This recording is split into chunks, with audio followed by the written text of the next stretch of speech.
talk about that later on. Oh. You have got a fan base here then. The hype train has left the station.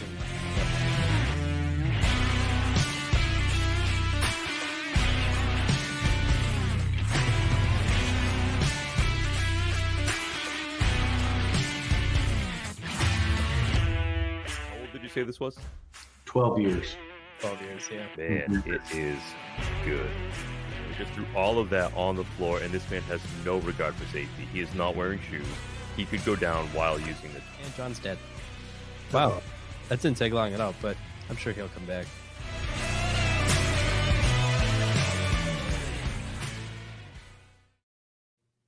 Man, happy Tuesday. Happy Tuesday, my friend. It is good. The holidays are wrapped up. Clearly, we were in the studio with the electric guitar for that one. Yes, I was practicing a lot. 2021, new music. Still the same host, so you're stuck with us, but it is great to see everybody. If you're drinking something nice, go ahead and talk to us about it in the chat here. It is John and I joining you for another weekly whiskey on Tuesday. We have a great guest tonight, but let's knock out some quick barrel news. Today, Knob Creek emails went out. If you were selected for Knob Creek, today you got to buy your barrel. Really cool. Course Marshal No for the Holy Moly fans in the audience is on sale. It's a 9-year Knob Creek. Later this week, the Russells will go on sale. And I think we get to let some extra people in on the new riff too. We had a couple bottles left over, so look for those emails. If you buy the new riff, it won't preclude you from the Russells and stuff. So the Russells will come out later this week. And I think that wraps up our bourbon news. Yeah. That wraps that up. Let's real quick, just want to remind anybody who is got buddies on the Bourbon Finder channel or on Jay's channel on Take Review to swing over to catch us on the Weekly Whiskey channel here. This will be the only platform we use moving forward. So shuffle on over to this side and stay here because it's going to get fun. Yeah. So I think without any further ado, we have a great guest tonight. Super pumped about this one. Many of you guys will know him. He's not a stranger, especially if you've spent any time on Instagram. But we are joined by Aaron from Wagon Bourbon. Welcome, Aaron. Honestly, I'm here. I don't know how you pronounce your last name, but I'm super curious. Well, there's dispute between Is there? the Florida Chepeniks and the rest of us, but it's Chepenik. Okay. In Florida, they say there's no second E. It's Chepenik, but you know. Chepenik. Okay. Well, we'll go with Chepenik. I'll take your word for it. You're the resident expert on it. Yeah, our subject matter expert, I think is the term. But welcome. Thanks so much for joining us tonight. Oh, it's my pleasure. Thanks, guys. How you doing? We're doing well. It's finally winter here in Wisconsin, so it's great bourbon drinking weather as far as I'm concerned. Oh, yeah. All right. Let's see here. What are you drinking there? What do you got? I poured some of the small batch. And fun story, this is actually the first. I've got the small batch too. All right. I'm having it all. I'm gonna pour some small batch. I don't want to Man, I caught one of your Instagram videos today where you were blending up a batch of 8 different floors and vintages all in one crazy ass batch. Yes. I think that's the most I've ever done for Uncut Unfiltered. Did that keep you busy for a minute or what, man? Surprisingly, no. I got it the first try, and it's crazy because everything before the holidays, every day that I did it was like, I wouldn't say a struggle because it's fun, you know, but there was a couple of days where like I had to go step outside and because you're trying to figure it out, man, and all of a sudden you're like, am I ever going to get this? And you start getting frustrated, and then you get inside your own head, you know, and so I just had to like. And it's those. I mean, I know all MGP tastes the same, but right, of course. These freaking 5th floor 5-year barrels out of this one warehouse are the most inconsistent ones I've ever dealt with, and I don't have any of those right now, and I'm wondering if that made it easier. It's just I don't know. There's so many cool things that I'm working with now because, you know, we just bought the 1,400 barrels from MGP, and then we have all the stuff that we've been laying down since 2015. And it just and I was so I'm familiar with everything now since I've been using the new acquisition stuff for a while. But there's still like tons of floors and warehouses I have no experience with. And interesting. Yeah, like these basement. I've never gotten anything out of a basement before. And those were crazy because they look old. They're all gnarly and dark, and the rings are rusted, and they look like they're 22 years old, but they're very youthful. And I would think in the basement, because it's cold, that I'd expect a lot of proof loss because the alcohol is going to dissipate before the water because it's so humid down there. But I thought they were going to be kind of fat barrels, and they're more like 30% proof gallon loss, which is what you'd expect to see out of a 6-year. So okay, interesting. But yeah, so I'm always learning stuff. I always think I gotta figure it out, and then and then the whiskey teaches you a lesson. Yeah. Oh yeah, it's great. Well, you gotta stay on your toes and never get too full of yourself, or you'll learn some hard lessons. We'll give you the Willy Wonka of the West. Yeah, I think that's appropriate here. So let's talk a little bit about the small batch bourbon that was sipping here. This is where it all began. I think this is the third or fourth expression that I had. I did not have them in chronological order, obviously, as they slowly make their way to me through people willing to send me samples here and there. Yeah. So the small batch, is, when it first started, originally when we went to MGP in 2012, we bought all this 5-year, all the 5-year they would sell us. And that was all laid down by Seagram's. They hadn't even sold the plant to, they hadn't sold out to Diageo yet. And so I don't know if everybody knows the progress of ownership, but, it was built by Seagram's, owned by Seagram's. Then when Seagram's sold to Diageo back then didn't want to own facilities. They only wanted to own brands. And so they would instantly sell the facility and just contract to have them make whatever label, brands they bought. And they sold it to Pernod Ricard. Pernod Ricard then sold it to an investment company like hedge. I shouldn't say hedge. I don't know what they were, but it was LDI. Yep. LDI didn't have the finances to really run it properly, and then they sold it to MGP. And so, so we were going to dump all of that into these big, huge tanks. The tanks never got approved by the city of Las Vegas, the fire department. And when it came time to release, those barrels that we were originally going to dump at 5 years were almost 9 years old. Wow. And so I wanted like our first expression to be like a 5-year, because I really liked the younger 36% rye because it had tons of spice and things like that. One of the things I've learned now is that the sample I was given back then was a barrel sample, and that barrel was probably aged a little older than some of the other 5. My experience lately has been like, at 100 proof, there really hasn't been a 5-year I wanted. It works great at 92.5 for the straight. But yeah, okay. So it was like, what are we going to do? Right. We got all this 8-year bourbon and we're going to release small batch. So all the experts said, what you do is you release it as an 8-year. And then when you have barrels, you step it down every year with a little bit younger juice until you get to 5 years. And I said, okay, that's cool. That's a great idea. That's what the experts say. So,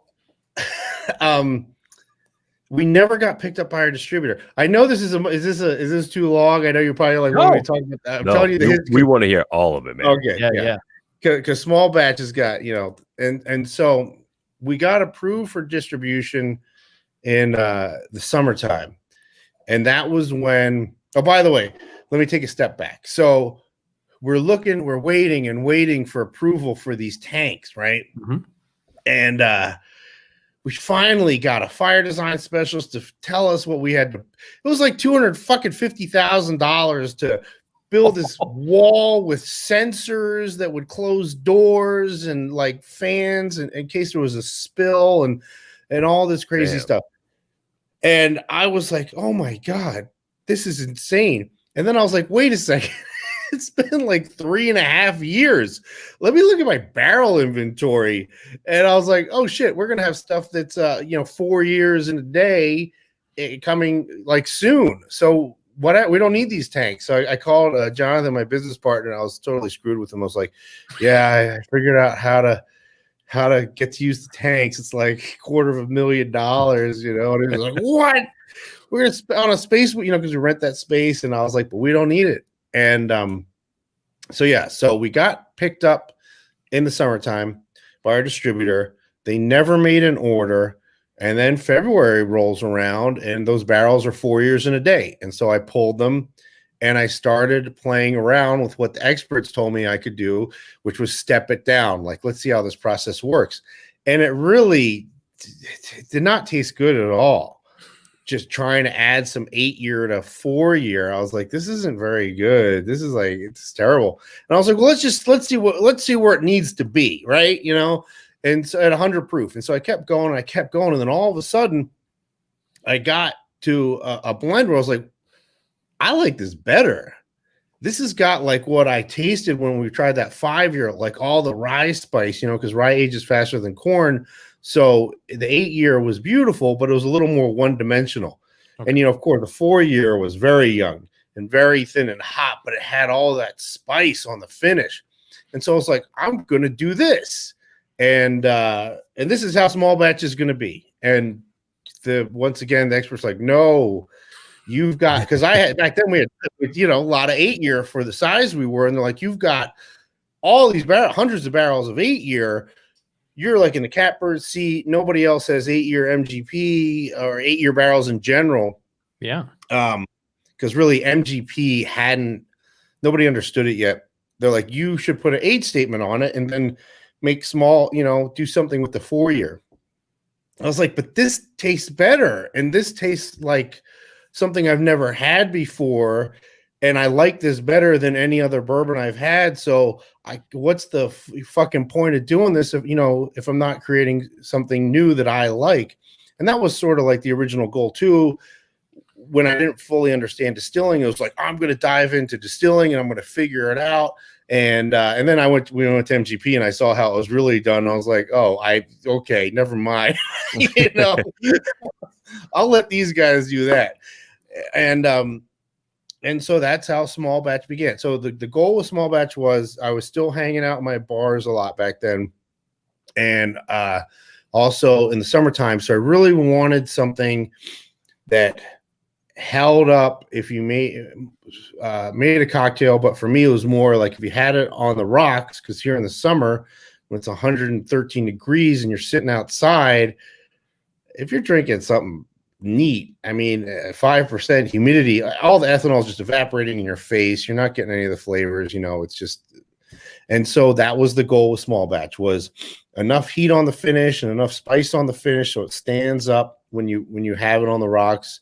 And you know, and I'm not a big oak fan, so I tried to blend the oak out with the younger juice, and that was how it all began. It was just 8 and 4-year, which is the irony, because like now, I mean, small batch is still, it's never going to be more than like 4 different vintages, because I cannot keep it consistent because of the volume that we can dump barrels at. But I do have a philosophy for it where I want it to be fruit forward, a little bit of oak, and that rye spice and heat on the finish.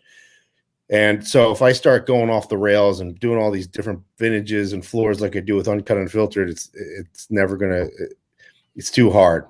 And so yeah, and so it's funny because people are like, oh, they're running out of barrels, or, you know, there's I shouldn't say there's a lot of hate, because there's barely any hate. It's like very minuscule. But you know, the irony is in the beginning we only had 8 and 4-year. Now we've got, like, you know, all these different vintages. And so it's cool because the way it's evolved, it has a very unique flavor profile. When I go back and revisit the archives and the older batches, I can taste the 8 and the 4-year. And it's not like they're competing with each other. They're complementing each other, but now new flavors appear that don't really exist in the vintages and floors on their own, except for some, you know, if I'm trying to pump up a specific flavor on the finish, you know, some barrels have more cinnamon and some barrels have more white or black pepper, things like that. And so I can figure that out. But as far as like the on the palate upfront flavors, nothing that I'm working with tastes like that. Interesting. It's funny to hear you say that, because John and I we go back and forth sometimes. Like, I really don't like oak that much, and John likes oak a whole lot. So like sometimes we'll drink something and he'll be like, "This is amazing," and I'm like, Yeah. it's a little oaky for me. But so glad I'm not alone here. Yeah, I would say the majority of people don't like oak. They think they do, because everybody says they want 75-year-old bourbon, but when you do a blind tasting, they generally lean towards a thing. And also some people, they like oak because they'll taste like oak water because they're not tannin sensitive. I shouldn't say it's not oak water, oak wood, because they're not tannin sensitive. So they're just getting like this nice woody flavor, while people who are tannin sensitive, they're not really getting that woody flavor. They're getting a harshness or like a sour, bitter, combination that's not pleasant. And so, and I saw that with like, Desert Jewel. Desert Jewel, when I used to do tastings and events and thing, was the most polarizing. Now everybody wants it because it's gone, and they're like, "Oh, yeah. Desert Jewel! Yeah. I have my firstborn son that I will trade for that." and when I was doing tastings and things, I mean, people either loved it or they hated it. And then I would, let me get, people that loved it. I'm like, "Oh, you like big, earthy, tanniny wines and things like, oh yeah, that's what I like." And they're like, this is very, I love this flavor. And then other people are like, oh, it's too oaky. And especially when you go from like small batch to uncut to Desert Jewel, where small batch and uncut kind of blending the oak out with the younger stuff. Yeah. So, but some people like oak. It's cool to hear that. Yeah. Oh, so how are you blending the oak out? Question came through the chat there. Like, what is your direct approach at getting that to mellow down into a profile that you're looking for? Add younger vintages that don't have as much oak on the finish. And by the way, it's a trip, right? Because there's times where, tannins are harsh and thinness is harsh. And sometimes when I'm blending all these different things together, and all I can really tell is I'm getting a harsh, unpleasant finish, and I'm perceiving it as too much heat. So I think it's too thin. So I start blending in more of the older stuff, and it gets worse. I'm like, oh, it's not that. I'm getting it from from the tannins. And so even though the younger juice is thinner and perceivably hotter when you drink it, when you blend it in and take down the tannins and bring in the fruit and bring in all those like delicate flavors that disappear over time, it doesn't drink as hot. And it's insane, because people are like, oh, uncut doesn't drink it that hot. And it's like, if I was to give you the 7-year or the 8-year or the 9-year that I'm working with at like 115, 116 proof, it drinks hotter than it, because I should say perceivably hot, because it's not going to be as hot because there's more evaporation. So there's more lipid esters. So it's going to be creamier and insulate your palate from the heat and all those things. But the tannins make you think it's harsh. And so your brain thinks that's ethanol heat, because that's what we're sort of programmed to think, that any harshness is going to be alcohol. And it's like mercurial, man. I say it all the time, like, because I think I've got stuff figured out. And then, like I said, we're talking about earlier before we started recording, doing the streaming, is I gotta walk in head high, tons of confidence. I'm gonna crush this fucking blend. Slapped in the face. Right back to reality. Yeah, and then I'm outside taking walks, trying to clear my head because I can't figure out, okay, we're gonna figure this out. But yeah, so that's why I love it. That's why I love bourbon. Everything is. It's always changing, the barrels, the flavor profiles are always changing, depending in anything. Like even those the fifth floor 8-year barrel picks I did, those were not that great at 6 or 7 years, and they were not 120, 122 proof. And then just at the end of 7 years, I pulled some for blending, and I just happened to try one. I had no plans because I still had like 12-year barrels. I wasn't going to do any 7, 8-year barrel picks. And we were still tiny. And then I tried one. I was like, whoa, this is insane. And it was only like that for 7 months. And then they were over oaked. And then then the proof went down and the magic was gone. And so people always ask me, like, what do I like better, uncut or barrel picks? And like, flavor profile wise, I like the vintage blends better, but man, those barrels, it's like a memory in a bottle, it's just like that short period of time where it tasted like that. And there's no going back and there's no getting it again. You're never going to find that flavor again. At least I haven't been able to. It's interesting how that works, but you made a good point recently that I want to hit on really quick. So, like Smoke Wagon it has blown up considerably, and we've seen it recently, and it's kind of new to a lot of people, at least in the last couple of years. But you made a comment about picking stuff out in 2012. So and that's we're 2021. That's 8 to 9 years ago.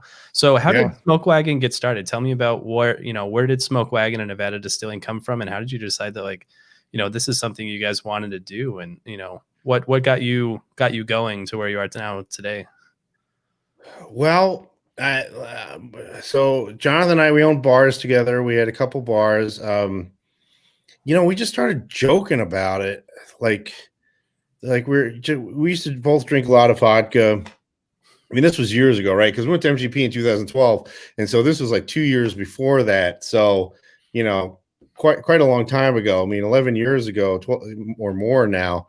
And those were wild times. I wondered how vodka was in the portfolio, but now I kind of get it. Okay. Yeah. And that's the thing, because now the vodka is getting popularity. People are like, oh, Smoke Wagon is trying to cash in and they've got this new vodka. I'm like, no, man, that's where it started. I designed the bottle for the replica of the Morgan Silver Dollar. And so so we just decided to do it. I just said, and so I tracked down seal filtration system. I went to this Russian website and, to use the Google translator and found a phone number for this. I called a phone number and it took, I said US call here or English speaking countries call here. I can't remember what it said. And this is Russian woman in India. And we had the system. Now, what I learned is that all you need is the filters. They're just 30-inch sanitary filters, but I didn't need the whole system. And, but it adds to the story, So we got to the seal filtration system, and we're trying to figure out where to do it, because I was still splitting my time between Nevada and California. And we actually talked about because we were everything was we were going to do it ourselves, and it was going to be craft, and we were going to distill everything ourselves. And it was like, well, where are people going to go? And where would be a good place for people to come visit? And, we're thinking about, going up Central Coast, California, Atascadero, where's horse country, and buy a big spread or something like that. And it just was no, Nevada. I mean, I was spending so little time in California at this point. I was just here all the time. And the city of Las Vegas has just been so good to us. And the irony is, I was like, yeah, and we'll get into the casinos, it's nothing beats liquor stores. Liquor stores are where it's at. If you're doing something that's a brand where, even the straight bourbon, cocktail menu. I come from the bar business.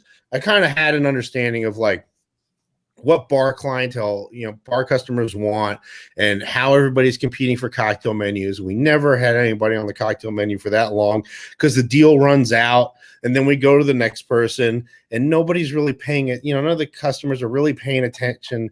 But the point is, it's we'll get in the casinos if we do it in Las Vegas. And, we get in the casino. The casinos are nothing compared to what liquor stores do. Really? And, yeah, I mean, if you're a big brand, it makes sense because people go to Las Vegas, they have this experience, and they're like, "Oh, remember when I had at this one place?" And you go home, and you get exposed to it that way. But for us, especially when this was the only market, I was like, I can't make those deals. I mean, big brands just give that shit away, Yeah.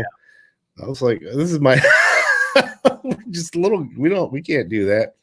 I mean, I do love being at the casinos because, man, it is fun. You know, going out to doing account support, going to dinners. You know, we got an Aria and going to all the restaurant, and like knowing the bartenders is cool because they're all like mixologists, and so you have a good relationship with these guys that really understand. And the beverage directors are like, they know everything, and so that aspect of it, the corporate aspect of it blows, but the personnel aspect of it is amazing, and the experience, you know, eating at those restaurants, and it's incredible. And so we just found this shitty little spot, and because we wanted to be within the city limits, and we had to get specific zoning for to do what we're gonna do, and we found this 3,900 square foot space, like, and which now is way too small. And the adventure began, and I was no longer drinking vodka. I don't even think Jonathan was really hardly drinking at all anymore. He was so busy. I can't remember what he was working on. But I just had to slow it down. I just was like, it was too crazy. Those days are too crazy. I mean, they're legendary. People who witnessed how much I used to drink and like how how I behaved, and the fact that I came out unscathed, you know, is pretty remarkable. But you know, start looking in the mirror and you start looking at your birth date, and you go, I don't think I can do this much longer. Not sustainable. And also I was kind of bored, you know, like I used to have all this manic energy, and I would get to the bars, and there was just so many adventures going on. And you know, when social media and everything came out, it all kind of ended. Like everybody was sort of looking at their phones. Oh, that's a good point.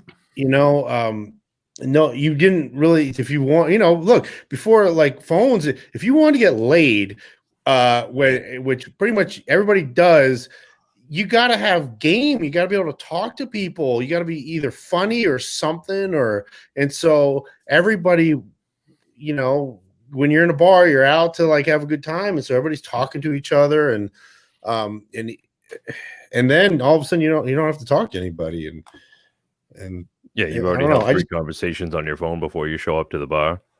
Yeah, and I just found myself being in the bar drinking too much, and kind of I was like, this is bad. I'm like bored, and I'm still drinking how I was when it used to be party time, and so I just started. I was like, you know, I'm gonna slow it down. Obviously, vodka is not the way to slow it down.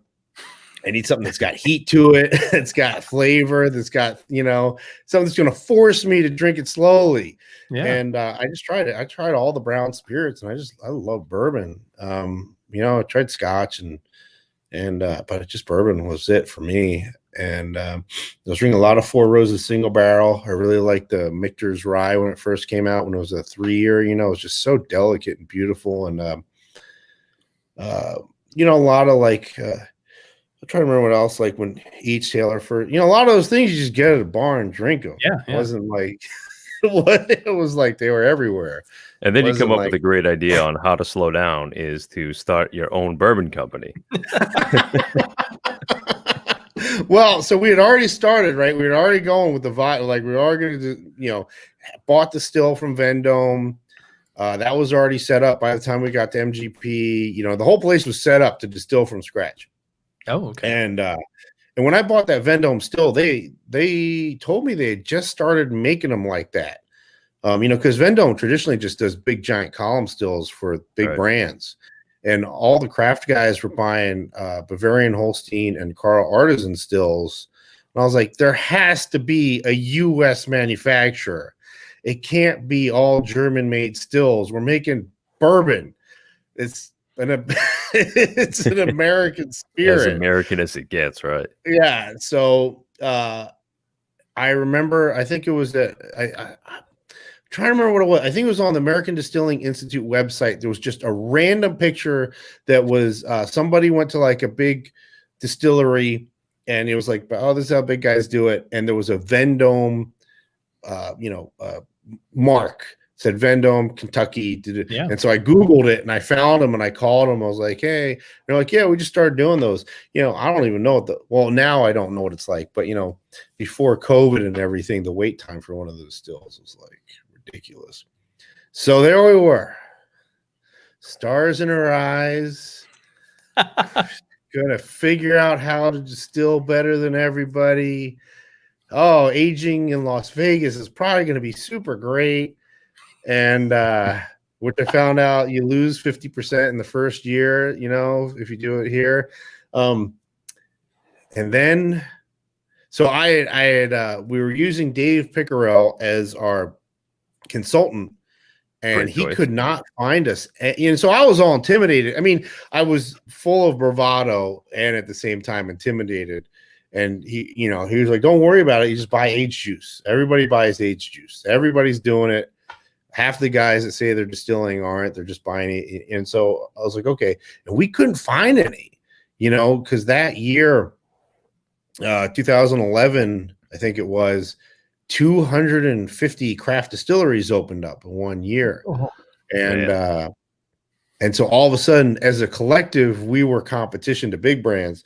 And so big brands, because bourbon boom hadn't really happened yet. And because it was still, like 2009, 2010, it just happened. And before that, it was all vodka, all the VIP stuff, all the table service, all that was vodka. And by the way, that was one of our motivations, because we were like, this shit's going to end. This can't go on forever. And people are going to want like an affordable vodka. And by the way, the company that was perfectly positioned to be perceived as a superior handmade craft product when 2009, 2010 happened, that was inexpensive was like Tito's. I mean, he was there. That was perfect timing. And so we want to do like this Russian style vodka, but made with corn, so it'd be cheap and all that stuff. Our timing for the vodka wasn't there, but the timing for the bourbon, sure. Yeah. The timing for the bourbon lottery winner. Because so MGP would not sell to Dave because there was bad blood from the Maker's Mark days. And so I had to call them, and they were kind of sort of over craft guys as well, because like they were showing up wanting to buy 2 or 3 barrels, and I don't think that that's what they planned on, because they looked at like all these output and production contracts they have with Diageo and Pernod Ricard and like Dickel and all these things, and they're like, yeah, we'll just get these craft guys will come in and we'll and everybody's like trying to buy 2 to 4 barrels or whatever. And so they're like, if you're serious, you'll come out here. And so we flew out there. I was like, when? And like, next week. I was like, well, all right, let's do it. And so we flew out there. We stayed in Cincinnati at that awesome hotel, man. I can't remember. I think it's the Hilton or the Hyatt. It's like the finest example of Art Deco architecture in the country. And we drive to MGP every day, and we tried everything and toured the facility. Yeah, touring the facility. Fucking 40-acre facility with 100-foot high column still that has 3 power sources, depending on which is the cheapest to run it on the banks of the Ohio River, with these insane. I mean, the rack houses they're crazy. They're massive. Shouldn't really say monolithic, because they're not tall, they're wide, but they're all brick with very little windows. And it was all engineered by Seagram's to be on that side of the Ohio River, because that's the way the wind blows, and they get all the mist in the morning. That's where the aquifer is, this giant, huge aquifer. And everything's double-walled masonry, sealing all the moisture. So the sub basements are wet. The dirt's always wet. It's all about humidity. Lots and lots of humidity, because apparently that's very important to aging bourbon. And I don't live in a place like that. I live in a place with the opposite of that. humidity. Yeah.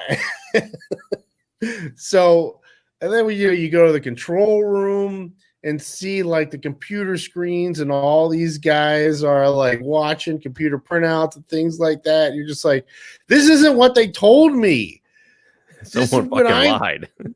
Oh, they've been lied to. There's supposed to be a bunch of old guys sniffing stuff and like, where's the spigot? Where's the distiller's spigot and the little sight, glass and all that shit? That's what and they're like, no, this is like, you want your chemical composition to be the same every distillation run. A, you don't want people to go blind or die, and B, the variation happens in the barrel, and so we don't sniff it to see if there's no acetone. We watch a computer, methanol sniffers that tell you the exact chemical composition of the distillate, so you can make sure the still is running right and everything's going to be the same, and so that your only variation is the oak and the seasons and all those things, but the distillate is the same. And nobody here was hired for their palate. They're all hired because they've got chemistry degrees. And you're like, well, that makes a lot of fucking sense. I think if I was going to hire someone to distill something that could kill you and make you go blind, I'd want them to be have a chemistry degree and understand the chemical composition. And there's other things too, like lipid esters and all those things that do factor into the flavor profile and the creaminess and all that stuff. But yeah, so I was like, well, shit.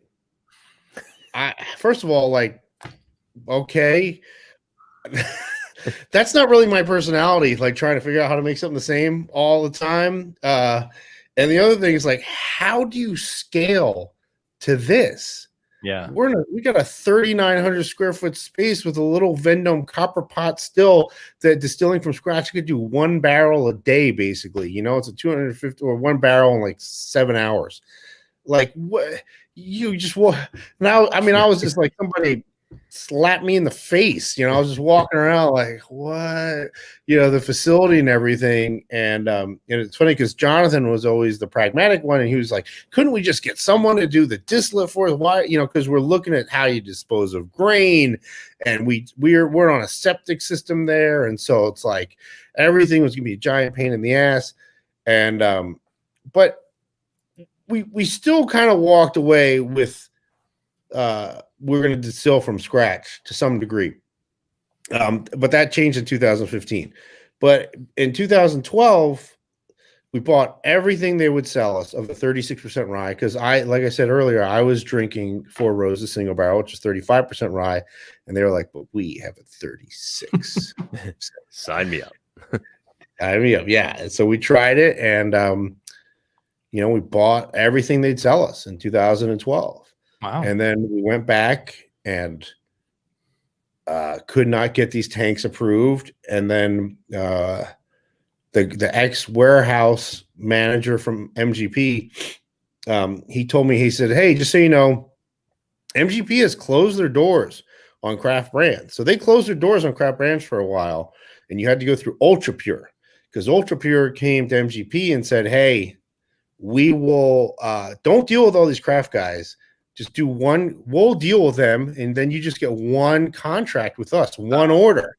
You're not getting a whole bunch of little orders. And so like, and nobody could get barrels because of 2009, 2010. No one was building houses on the East Coast, so no one was logging. So in 2014, 2015, if you look, everybody was making rum. None of the craft guys were doing bourbon because they couldn't get new oak. And so he said, you guys have a contract with MGP for storage, and they fucking love you. You should call them and see if you can contract new distillate with them. And I did, and they would. And so that's what we started doing. We started doing 600 barrels a year. Wow. Yeah, pardon me. And it just worked out, because when we finally, like, when all the stuff I was talking about earlier, like, oh, screw these tanks, called the city, we're not doing the tanks. They're like, you're approved, go to the state. And the state said, hey, what do you want? Rectifier's license or craft distiller's license? And I said, I want the rectifier's license with permission to distill, like you told me I could have. You know, I don't know, 2011 when we started.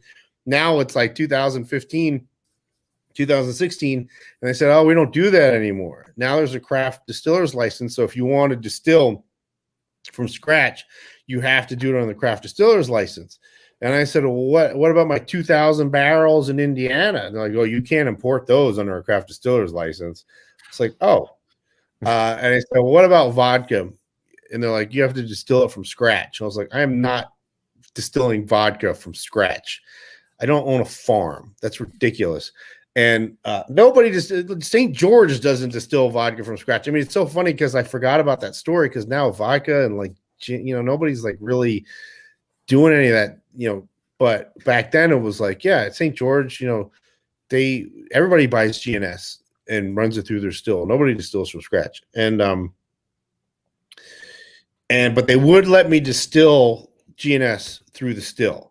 So we're like, fuck it, let's be a rectifier, you know. And then I started finding out, like, because there was a distillery that was open here, and that's when I started finding out they were getting a 48% proof gallon loss in their first year, and you know, so it all just worked out, and yeah, and so just everything worked out. And I mean, look, theoretically, I could.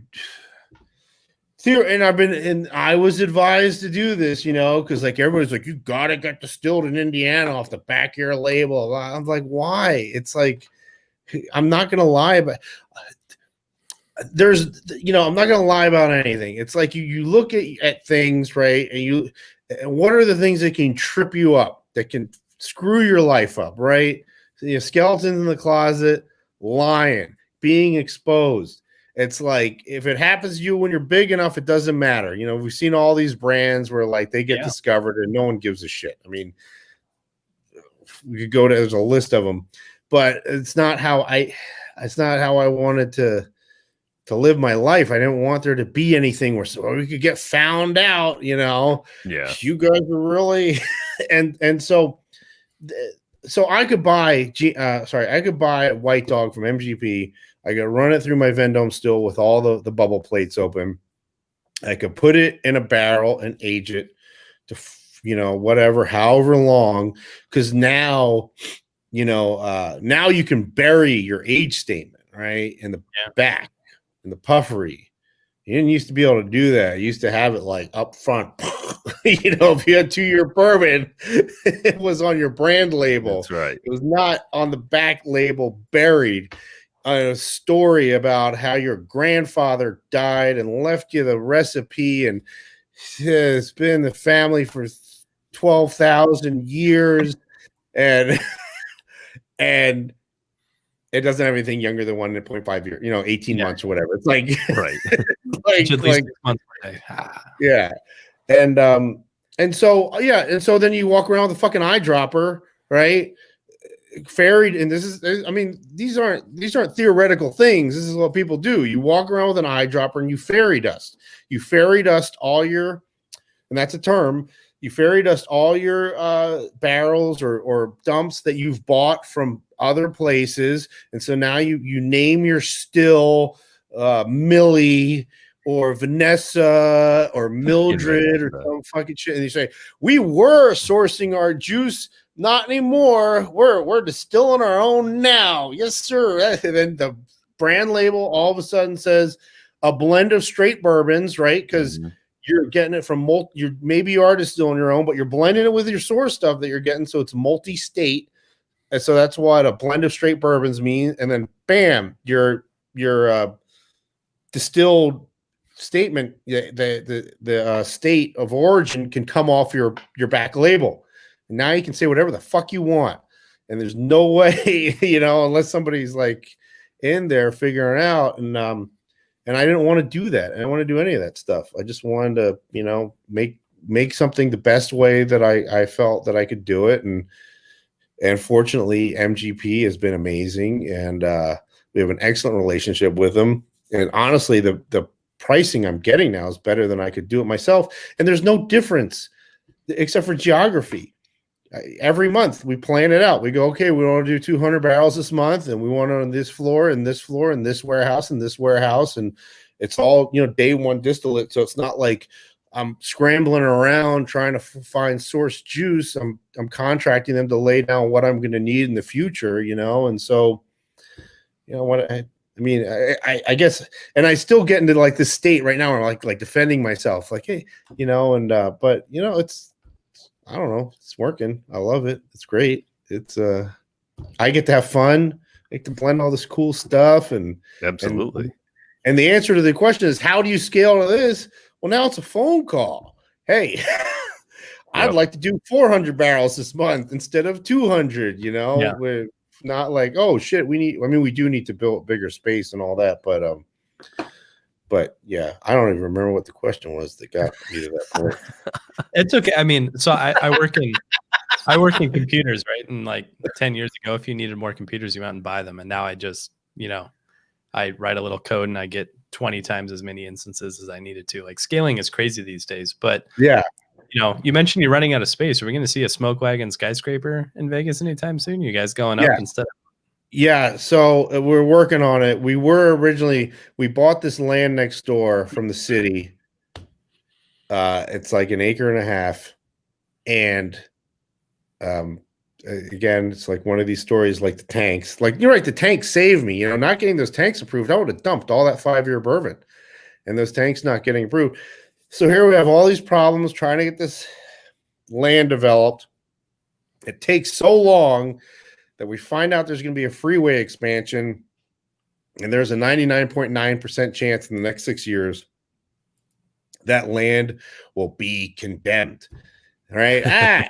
Life's over. We're screwed. Nope. Turns out the city now has another piece of property that just became available because they had condemned it for a different freeway expansion that's over, and they didn't end up using it all. And it's in a much better location. I mean, it's a lot more money, but we have more money now because, the business is successful. And so, yeah, it's like 4 acres, like right in the arts district. It's amazing. It's incredible. Like, because we're in a bad area. I mean, we fenced it all. Once we bought the land and closed the deal, we fenced all that in. But every day I went to the distillery, especially when I was there by myself, open carry all the time. I mean, I was always chasing crazy, I shouldn't say crazy, but like bad people out of my you can't just have that much liquor sitting around, expect the riffraff to not get into it, right? Nobody knew what we were doing. It was a big vacant lot, and the Mission is a block away, and it's like this weird area. And yeah, man, I had some hairy experiences down there for sure. But the new space is like, it's so nice. It's the thing. It has like all these crazy things like water and power and a sewer system. Like crazy newfangled bullshit that you didn't know existed.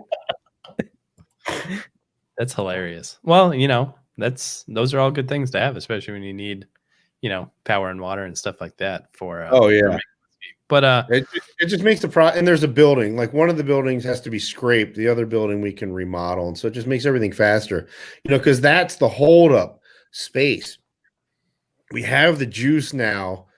I have the bottling equipment. It's like we fill the space up, and then we got to wait for the trucks to come. I would really we'd probably be bottling like 24 hours a day. There's nowhere to put the inventory. And so people are like, when are you going to get in my state? And it's like, I can't even keep up with where we are now. And it's not because of I don't have the juice or whatever. It's just, there's just no room, and there's no room for enough barrels. I mean, we go through 88 barrels every 2 weeks now. Man. 88 barrels used to be like, what, a year maybe? And so every truck that comes every 2 weeks, it's like I'm trying to plan for what we're going to be bottling. And so I never have enough barrels on location to be like, okay, let's, oh, the orders are coming in for straight. Let's do straight right now because that's the demand. It's like, well, no, everything is like old and off high floors, and the proof, the financially, I can't turn this into straight bourbon. This has got to go to uncut, unfiltered, or small batch, and so we can't do straight until that next truck comes. And so it's always crap like that. That just It's always some logistics hang up, huh? Yeah. Well, while we're speaking logistics, why don't we switch gears here? And I'd love to hear a little bit about the that's blown out. The rare and limited batch 1 that we have. What's the story behind that? What brought this to be? And especially the blue ribbon and the medallion, which I think let's talk about that. Oh shit. We might go ahead. I got other ones too. So the more's coming out, so we'll have gold ones like this. Nice. I mean, I know there's typos on the back label. I'm actually at my desk where I thought I had everything, but I guess this is the only one I have. So here we go, right? This is what we were talking about sooner. People are probably like, how come those guys got a sample of rare and limited? What did they do? Yeah. What did they do to get that? And that was before it was released. And so I was like, oh yeah, I was a little nervous about it. I wanted to make sure, I knew the hype was building, but it wasn't like it hadn't gotten anywhere yet. Sure. I was like, oh, it'd be kind of cool if when it's out, we have some people trying it so they can talk about it and let everybody know whether or not it's any good. And it's all gone. So I say, well, which is good. I mean, I was going to say now. No, we don't have it's very good. It's good funny because nothing. I shouldn't say nothing I do is calculated. There are certain things that I do that's calculated, but in the opposite way, right? Like all my packaging decisions when we had to buy the Italian glass, I was like, okay, we're not going to do any more gift boxes. We're not going to do any more fancy 6-packs. That way we can keep our costs the same, even with a higher cost in glass. And so the price isn't going to go up. So everything is going to stay the same. I was like really wanting to get that straight bourbon done. When I started planning for that 4 years, right? Put all those barrels on that high floor, try to get the straight bourbon. And pardon me. And but this was just supposed to be like this fun thing. Like, hey, oh man, here's a tank that almost every tank that I'd use for blending, because I try all the barrels before I offer them to retailers. These weren't rejected by a retailer, they were rejected by me. I never offered them to retailers. And so everything, I would say 90% of the 5th floor 8 years made it to rare and limited barrel. I'm sorry, private barrel picks. Most of the 4th floor ones were too young. I mean, at one point it all switched, because the 4th floor ones started to taste better and the higher floors started to get over oaked. So this tank was all 5th floor 8 years, and I just decided to try it before I used it for blending, and I was like, holy shit, this is amazing. Got a winner. Yeah, I'm not going to blend with this. This is crazy. I need to figure out a way to get this released. And so this was during COVID, where we're having bottle delays and all these problems. And, even to come up with a new expression and get the wax color, get the new label done, get all that stuff done is months. It's like 4 months. If we were going to do whatever, I don't know. Say we're doing a rye, right? And I had it now. Be 4 months before we'd have the packaging done and delivered. So I wanted a way where I could just release something in the moment. No special release dates.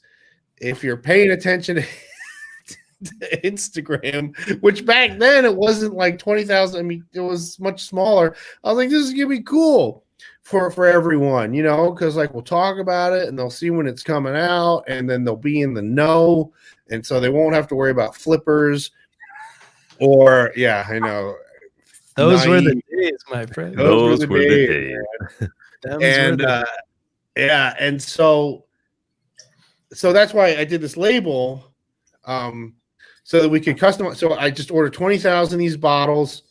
The first medallions, actually, this isn't one of the first ones. These are one of the newer ones. The newer ones are blank on the bottom, on the back. So we're going to get like a watch engraver, so I can engrave the numbers, and then we just get it out, right?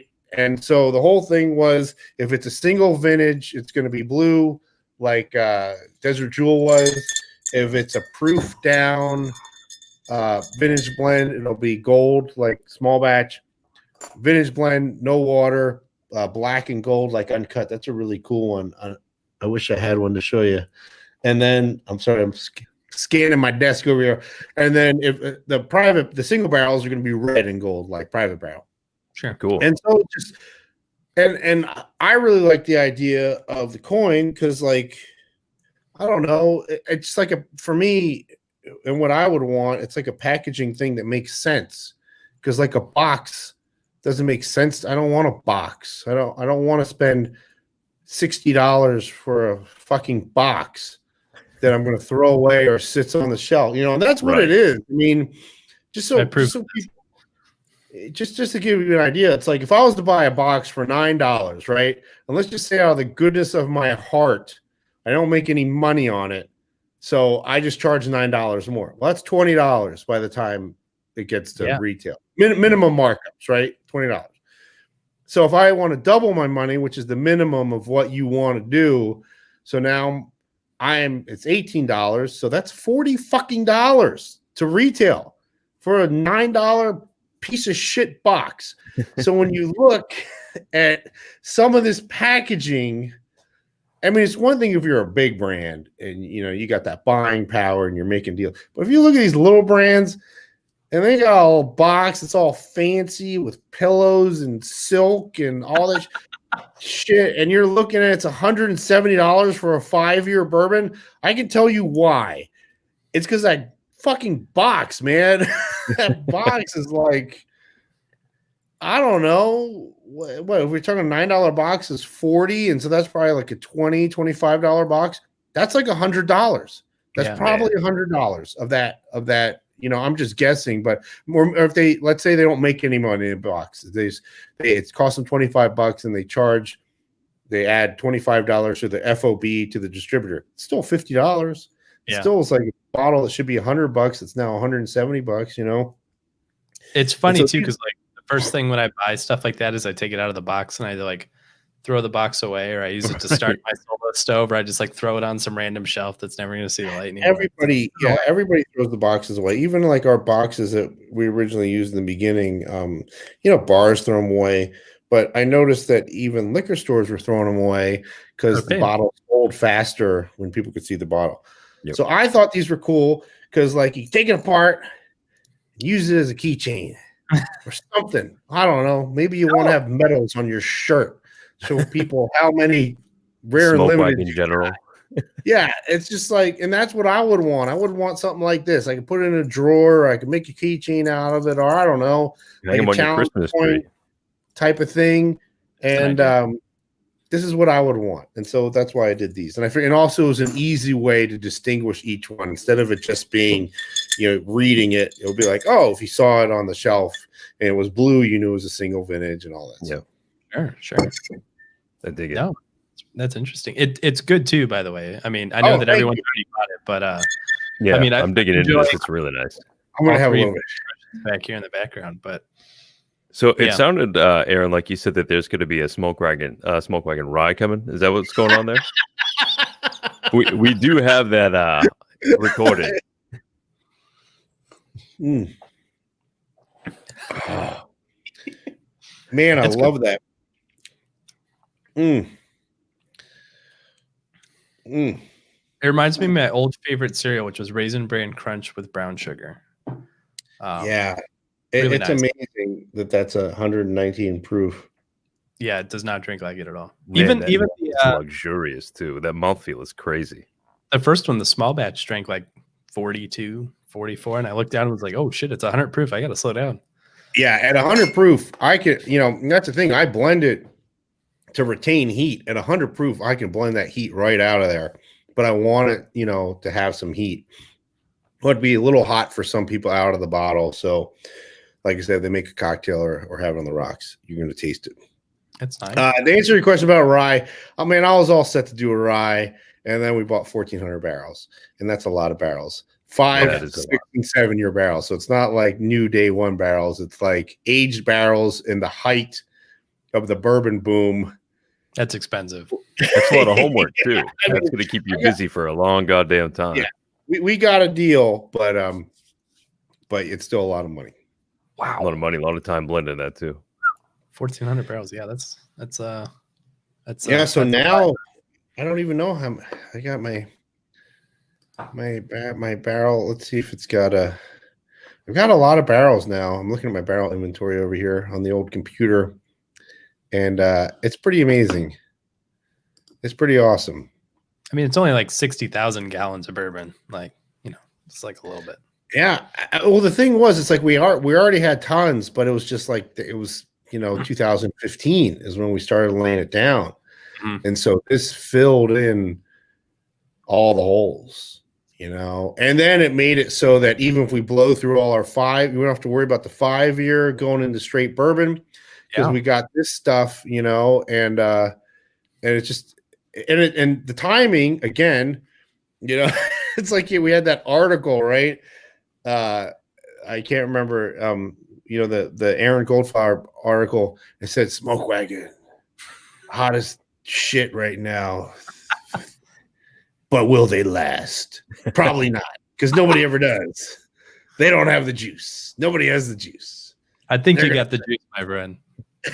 and that was my one thing that I was stressed about. I was like, we're gonna have like a year or two where our oldest bourbon is gonna be like, 6 or 7 years, and then that article came out, and my business partner was like, yeah, I kind of see what you're talking about. And then the next morning, my MGP rep called with that deal. And I was like, oh, perfect. Good setup. Yeah. The universe provides, man. For sure. 100%. Wow. You just got to be appreciated. Don't get full of yourself, or seriously. That's crazy, man. You will learn. It might take some time. I'm old now. Now. So we had a question coming here from Chad. He wants to know when you're basically telling MGP what you want, how does the process look? It's a form, a barrel. It's called. I actually just did one today, so I've got one pulled up here. Let's see what's it called. It's called like a barrel activity request form. Ooh. So I fill it out with. It's interesting because it doesn't have the locations. But it does have the laydown dates and the federal batch ID number. And I've only had one instance where I had a federal batch ID number spread over multiple warehouses and multiple floors. Usually everything's on one floor. Like I'll give here. Sorry, I'll give you an example. As I look on my. And yes, the acronym is BARF, right? Yeah. So like here we got batch ID number 15B22-B14. Every single one of those is in warehouse and on the 5th floor.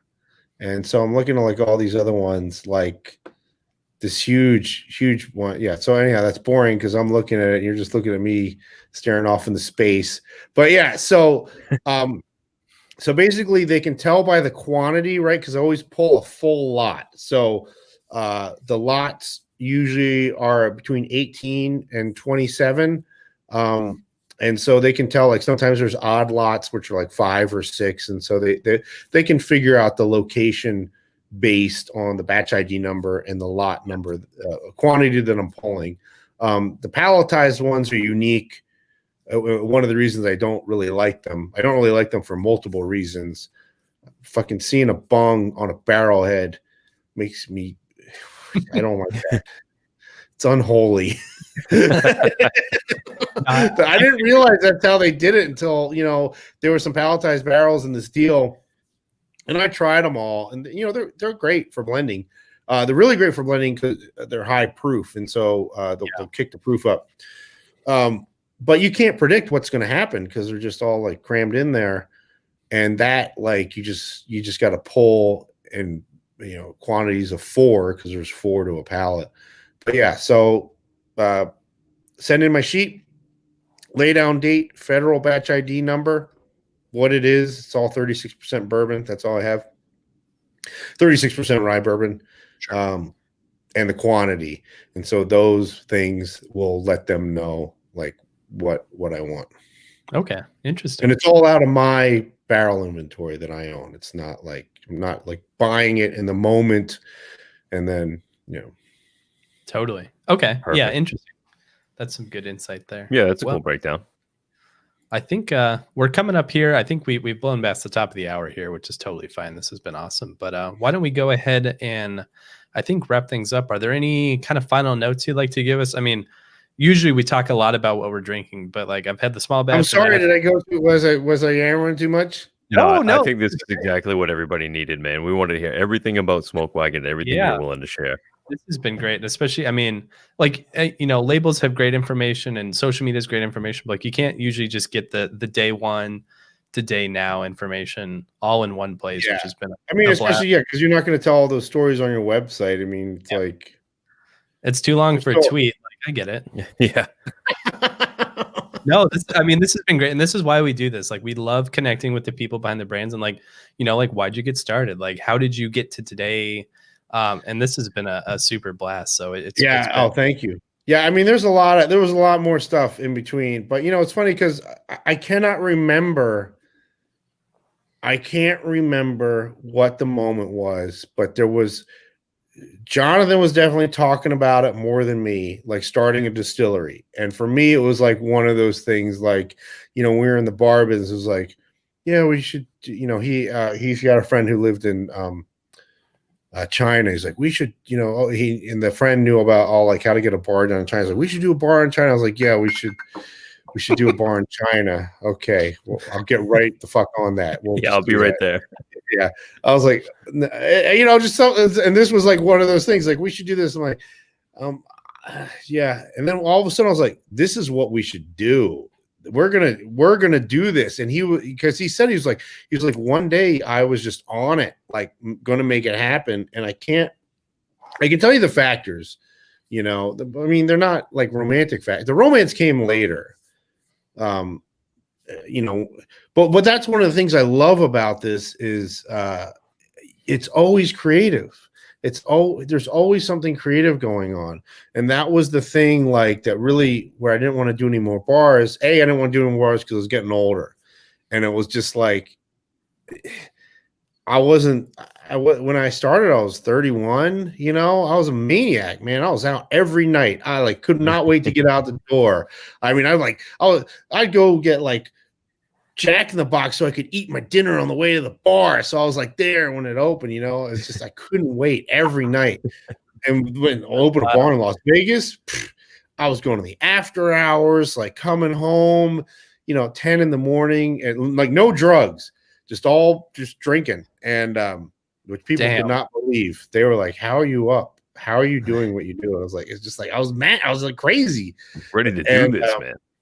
Yeah, but it's not healthy.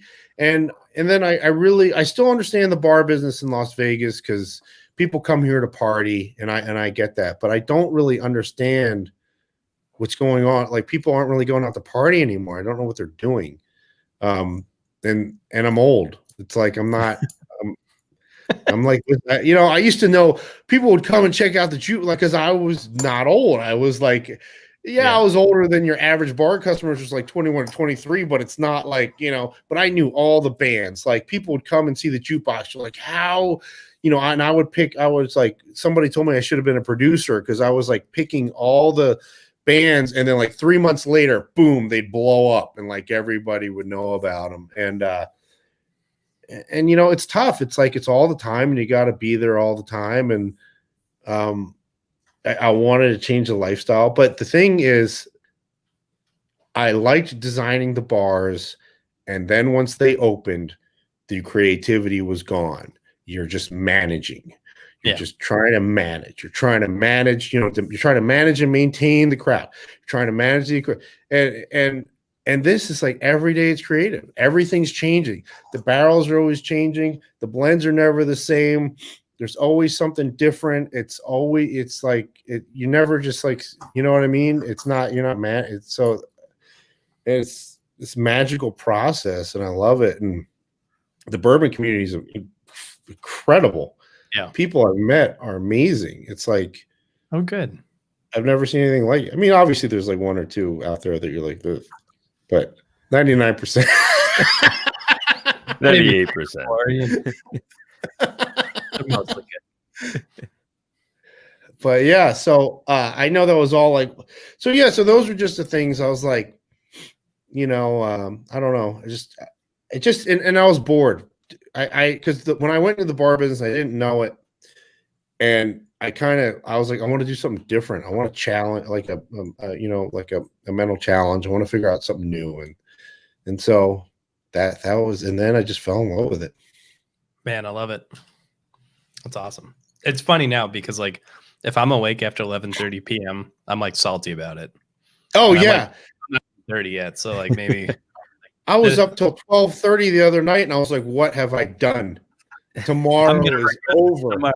Mistakes Tomorrow have been is made. destroyed. What? We'll wake up at like 8:30 now, or wake up early and be tired. That's it though. Like I totally get it. Even in quarantine, it's crazy. Man, this has been great. Aaron, thanks so much for coming on here. I really appreciate you coming in and just being candid with us, man. Telling us everything you have has been really fun. Oh, thank you. You guys, is there anything else you want to know? Is there anything I missed, or you just let us know when that rye is coming, man. Keep us on the top of the list. I'll be looking for rare and limited. I haven't even started designing the bottle, so I can tell you it's gonna be longer than 4 months. Okay, I'll take that. All right, we'll have you on in 5 months, and then we'll get to the bottom of it. That's right. Do you want to go ahead and share your social media stuff to just let everybody know where they can find you, Smoke Wagon, and all that? They can find Smoke Wagon. It's Smoke Wagon Bourbon. And every day I got to go on to find the fake accounts. It's crazy, especially the fake accounts trying to be me. That's the craziest thing. Oh, everybody wants to be a crazy guy with a cowboy hat, Yeah, it's a trip, man. You see all these fake accounts with like my pictures. I'm like, they're not even the bourbon pictures. They're just pictures of me. I'm like, what? You got fans, man. That's the price of popularity. That's right. They're all great. I love it. It's amazing. Seriously, it's like every day I feel fortunate. It's like, it's like we joke around and everything, but it's been an incredible experience. It still is every day, and even like I do have like a kind of a semi-personal account. It's not like I used to have one that was private, and I don't really use that anymore. And even like because the guys follow it, and it's awesome. Like if I talk, I had some health stuff I had to deal with, and it's like I've had people that were supposed to be my friends on like my old one, like because this has been something that's been going on for years. It's like when I would talk about like, oh, sorry, but these guys, man, I'll talk about, and they like write like these really thoughtful, amazing comments. It's like people that I only know through the bourbon and through social media. It's incredible, Yeah, we're blessed with a very very compassionate industry, which is really kind of nice. Yeah, absolutely. Jay, you want to go ahead and wrap this one up, and I'll hit the outro for us? Yeah, that sounds great. Well, thank you everybody for joining us. Thank you so much for your time, Aaron. It has been awesome. My pleasure. I know we've talked on Instagram on and off. It was great to be featured beside you in Gear Patrol, which is we kind of hit it off a while back. So it's super great to see you here on our show tonight. And I had a great time. I appreciate you guys having me on. It's amazing. Thank you. Good. We'll make it a regular thing. But for everyone that's joining I'm us, I'm gonna have to step on my lighting game. You guys look everybody. Yeah. Well, like, because she's got, man, we're not beautiful. Get her over here. Lighting goes a long way. It's lighting covers a multitude of sins, or so my fiance tells me. Correct. Every day. I'm not. Hey, by the way, I'm not making fun of you. I'm serious. It's awesome. You guys look like pros, and I'm just like over here, like it's like this is what you do, and Here I am with a Just making great whiskey. I mean, Yeah, just that stuff. I mean, what I want to know is where I'm going to find a hat. So next time when we have you on, John and I will find out. We'll get matching hats because I think summertime's easier. The hats I wear in the summer are those are all Larry Mann hats. Those are not. These are custom from the Watson's Hat Shop in Cave Creek, Arizona, but they're fucking expensive. Damn. But okay. Good. Well, I don't know. you gotta go there because he measures your head with this thing from 1880 something, like out of a hat shop that he bought out. All this, that's crazy. damn. And it punches your head shape on a punch card, and he uses that to custom make the hat band to your head shape. I don't know if I can that's afford cool. any more expensive hobbies, but that sounds like one for the books. Well, you only have to get like one Okay. or two. I mean, they are for me. It's like I'm like, oh, another one, because it's like a creative thing, you know. Sure. Like, oh, hey, and I want this brim and this. But yeah, you get one, you'll have it forever. Cool. Okay. Well, I'm If looking that's your forward to a one and done hat, but I think it'd be a good Hey. touch. I mean, Maybe once we have the Smoke Wagon Skyscraper, you guys can buy. Yes. I'll buy you some hats. You know, Yeah. things are going that good. We'll be like, hat for you, like the cars, open cars. You get a hat. You get a hat. I'm Now holding you're you to it, and that will be Yeah. that is a great note for us to end tonight. But thank you so much again for joining us. If you're looking for more information on John, he's at the Bourbon Finder. He's on Instagram. He's on his website. We are at Weekly Whiskey. Catch us every Tuesday. We have a new after hours episode dropping on Thursday. And I'm Jay. I go by Take. I also at whiskeyraiders.com, and you can find reviews of all these Smoke Wagon bourbons, which are awesome. I'll clue you in. They'll be Thank up you. online soon once we get some more aggregates. So thank you for joining everyone. It's great to see you in good health, Aaron, and we'll wish Thank you you. A good night with a cheers. But thanks for joining Thank you, and Happy New Year, guys. I really appreciate it. Yeah, Happy happy New Year, New Year brother. as Cheers. well. You bet. Need some more bourbon.